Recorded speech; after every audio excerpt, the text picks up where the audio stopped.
Hello, everyone, and welcome back to the Untold Story. I'm Martha McCallum. It was a big week in the political world, and both Super Tuesday and State of the Union fell within days of each other, giving us a pretty good look at how voters are feeling across the country and how the remaining presidential candidates are faring as we near the beginning of the general election cycle. We also saw former South Carolina Governor Nikki Haley drop out of the presidential race on Wednesday, making former President Trump the presumptive 2024 Republican presidential nominee, setting up a likely Biden-Trump match on the horizon. So with all that to discuss, Bret, Baier, Dana Perino, Harold Ford Jr., John Roberts, Brandon Judd, and Britt Hume chat about what we've seen this past week and what we have to look forward to. President Joe Biden delivering a State of the Union address lasting just about an hour and 8 minutes. It started off a little differently. Protocol says the Speaker of the House introduces the president with the words, "It's my high honor and privilege to introduce the President of the United States." Speaker Johnson was ready, but President Biden dove right in to that speech straight away. He started with freedom and democracy under assault. He pointed to Russia on the march in Ukraine, calling for funding and weapons for Ukraine right off the bat. He called out his predecessor, former President Trump, for, quote, bowing down to a Russian leader.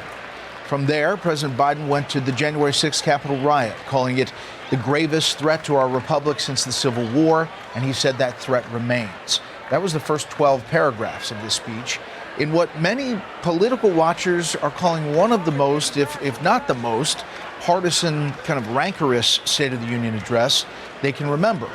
It took about 40 minutes to get to the issue of immigration and really the exchange he wanted, Martha. Democrats wanted energy tonight. They wanted fight. It was delivered in a fast, forceful, sometimes yelling way, at the end reaching the dismount that he said the idea of America is why he's optimistic about the future. Yeah, and he got in some comments there about his age, basically leaning on the wisdom that it has brought him. I think you're going to hear a lot of different takes on the delivery of this speech. As you mentioned, Bret, there were yelling moments, shouting moments, angry moments. He was cantankerous at times. He talked a lot about his predecessor. It felt very much like a campaign battle speech. He talked over and over, not really referring to him as former President Trump, but his predecessor. But when he talked about immigration, which is the number one issue on the minds of Americans right now in many states across the country, he said, I came into office with a comprehensive bill to fix it. But at the same time, he overturned everything that was actually working in terms of the numbers by the prior administration. Then he says, you know, in November, we came forward with this idea legislatively to fix all of this. Well, that's 3 years in to his administration. He talked about the fentanyl problem, all of these issues, but really have not been addressed in force until very recently when they started showing up in polling as being very problematic. It's interesting, I think that he didn't mention any executive orders that he could do on that issue with regard to remain in Mexico or catch and release, but he did say that he would use executive orders in a couple of other aspects. No talk about taking on the cartel. Oh, against police reform. That's where he said he would use executive orders when it came to police reform. Did mention Laken Riley, exchange back and forth with Marjorie Taylor Greene, who was wearing a T-shirt that said, say her name. Did mention her name, sent condolences to the family. And then on Hamas and Israel, which we can get into here, basically he said he supports Israel's right to fight, but that it's time for a 6-week ceasefire. He mentioned bringing home Evan and Paul. Evan Gershowitz's family is in the house tonight, his mom and dad. Didn't say where they were being held. Didn't say that they're being held by Putin or Russia. So with that issue, obviously they've heated up a lot. Minnesota, Michigan, places where he has lost votes to uncommitted.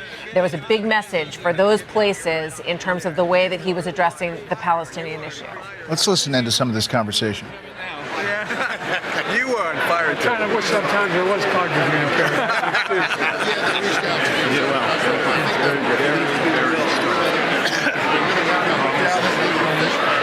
I'm working real hard.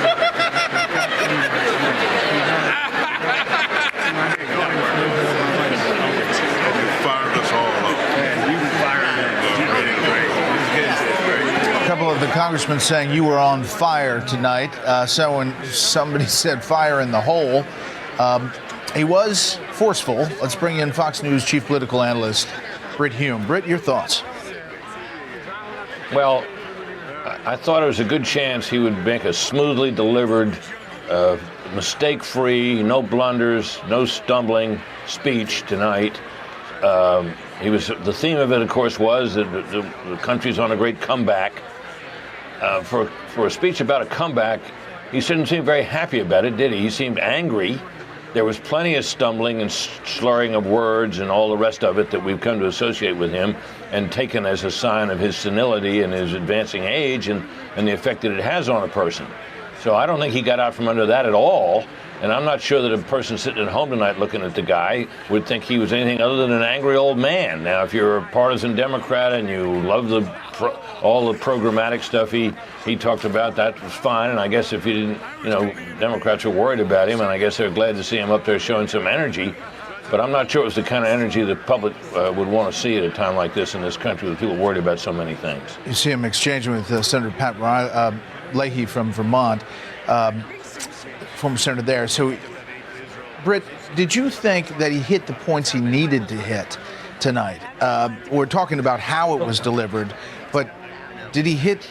There wasn't a lot of unity. There was a lot of back and forth. Obviously, Democrats ate it all up. Well, these State of the Union addresses are often criticized for being too much of a laundry list of accomplishments and particularly a laundry list of programs and moves that you're going to make and so on. Well, he hit about everything you could hit. I mean, he went on and on and on. Now, I recognize that an hour and 8 minutes, it doesn't come anywhere near being the longest speech ever, but it may just have seemed that way.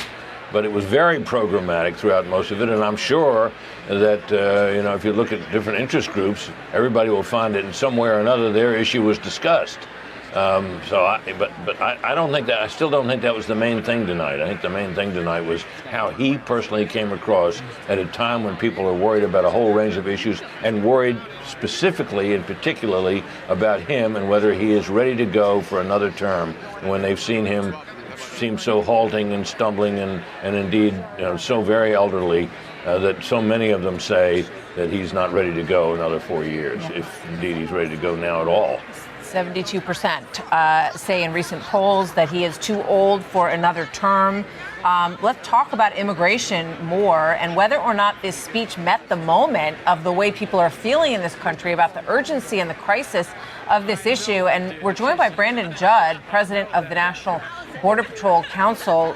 Brandon, no doubt you were listening to all of this. As Bret said, it took 40 minutes or so to get into the immigration issue. What did you think of what you heard tonight? Well, first, I think that he slapped every American in the face. He didn't address what he could do. All he did was blamed it on President Trump. But look, I have the opportunity to speak with President Trump. I know that the reason why he didn't support that bill has nothing to do with politics. It has everything to do with the president understands that from day one he could step into office and do a lot more than what that bill does. He also understands that if a bill were to be passed today, that there would be no appetite to pass a better bill when he's in office. So he looks at this and says, I can do a lot more than this. I could actually hurt the country if I supported this bill. And that's why he doesn't. It has nothing to do with politics. Now, when you look at the reason that we support the bill is President Biden has put us in this situation. He has put us in the situation that we've never thought that we would ever be in. We're apprehending seven times more people than what we normally apprehend. We have more than 10 times the gotaways than we've ever seen. We've got more fentanyl coming into this country than we've ever seen before. We've got more dangerous criminals coming into this country than we've ever seen before. We've got terrorists on the terrorist watch list that are coming into the country. He didn't address any of that. So he's put us in a position that we're going to accept anything that is better than the status quo, and that bill is better than the status quo, but the president disagrees with it because he understands that he can do more than what that bill would do. So it's completely disingenuous that he's talking about a border bill and putting it on Congress when he has the executive authority right now to do more than that border bill would ever do, but he's not going to do it because if he did something like that, he would be admitting that over the past 3 years, it's been his fault that we have this crisis at the border. So he didn't announce anything today that is actually going to help us secure the border. Yep. So that was a slap in the face of all Americans. Brandon, what he says in this speech, the bill would save lives, bring order to the border. It would also give me, as president, new emergency authority to temporarily shut down the border when the number of migrants at the border is overwhelming. And then he points to your union endorsing the bill. So what you're saying is that's not the whole story. No, of course it's not the whole story, but he never gives us the whole story. There are certain points. The reason that we supported the bill is because it's better than the status quo. What we wanted to see is we wanted to see it go to the floor to be debated, to have amendments put in there to make that bill much better. It is not the perfect bill. We've never said it was the perfect bill, but it is better than the status quo. But we have to look at what can a president do right now. Does he have the authority to shut down the border right now? And he does. He does have that authority. He doesn't need legislation. Does he have the authority to surge asylum officers to the border? He does have that authority. Can he send immigration judge to the borders today? He can do that. He has that authority. All he has to do is work with the DOJ to make that happen. There's a lot of things that he can do that he refuses to do because, again, he would be admitting that he is at fault for the last 3 years. Brandon Judd, we appreciate your perspective on a big issue tonight. Thank you. Thank you. Thank you for being with us. Let's bring in our panel once again, and let's start and get your reflections on what we heard tonight. We'll go to Harold Ford Jr. Harold, your reaction to the president's speech. So I think a couple of things. If you think about it from the way the Democrats and others thought about what he had to do, he had to reset his campaign. I think he was successful in that regard. There were those who thought that they wanted, and I thought he should be cheerful and not so contentious. Jury's still out on that one. I think he brought a lot of vigor, a lot of energy. And he started with foreign policy, which I thought was very interesting. I thought it was really an attempt, because it was unusual to start that way and to not talk about the state of the union is strong. I thought it might have been an attempt to go after some of the Haley voters who have been strong on foreign policy, many of them who said they could not support President Trump. He went in an exhaustive and extensive list. He talked about the need for manufacturing semiconductor chips, of lowering the costs of potato chips, of fixing our broken borders in schools, of standing up to Putin, a whole range of things. I think he felt like he needed to do that to demonstrate to a cross-section of Americans that he's able, he's ready, that not only his cognitive ability is strong, but he understands the kinds of things that we need to do to make the nation stronger. There will be criticism of the speech, and I think some of it is fair, some of it is warranted. But I tell you this, on the border, he could have said a little more about something about executive orders, but I got to tell you, I thought he was particularly effective tonight, saying to the Congress that if we work together, we can make this safer. And even Governor Abbott today, when you had him on, he said Congress needed to act on this asylum process issue. So I thought this was a good speech, and it was a good reset for him. Dana, as we're watching him exit, and we should point out last time it took him about 22 minutes to leave. We are going to hit the Republican response on time coming up. Katie Britt from Alabama. I do want to play Sound 11. This is the back and forth with Marjorie Taylor Greene. She's wearing this shirt that says, say her name, say Laken Riley. You listen really closely. He says Lincoln Riley, but he happens to be the USC football head coach. But take a listen to this exchange. It's not about him. It's not about me. I'd be a winner. Not really.